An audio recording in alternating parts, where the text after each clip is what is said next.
ہمیں مجبور مت کرو. پھر کہتے ہیں آپ اداروں سے بات کرتے ہیں. ادارے آسمان سے نہیں اترے.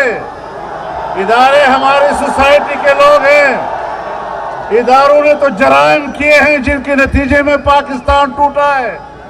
ان اداروں نے تو پاکستان کو یہاں تک پہنچایا کہ آج ہمیں کوئی قرضہ دینے کے لیے بھی تیار نہیں ہے. آج اگر ہندوستان ہمارا دشمن تھا تو چین بھی آج ہمارے اوپر اعتماد نہیں کر رہا. سعودی عرب ہم پہ اعتماد نہیں کر رہا. متحدہ عرب امارات ہم پہ اعتماد نہیں کر رہا.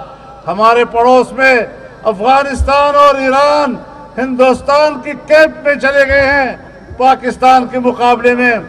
آپ مجھے بتائیں کہ اس خارجہ پالیسی کے ساتھ آپ پاکستان کو کیسے باقی رکھ سکیں گے؟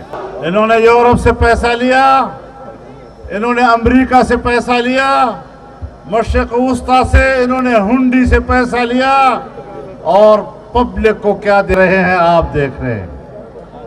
پبلک کو کیا مل رہا ہے سوائے اس کے کہ ان کو اس پیسے کو اپنی عیاشیوں کے لیے استعمال کر رہے ہیں.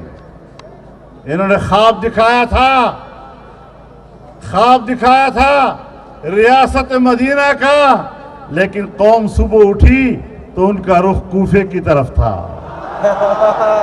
یہودی کا جو یار ہے, یہودیوں کا جو یار ہے, مودی کا جو یار ہے, یہودیوں کا جو یار ہے, مودی کا جو یار ہے, مودی کا جو یار ہے, امریکہ کا جو یار ہے, قادیانیوں کا جو یار ہے, قادیانیوں کا جو یار ہے.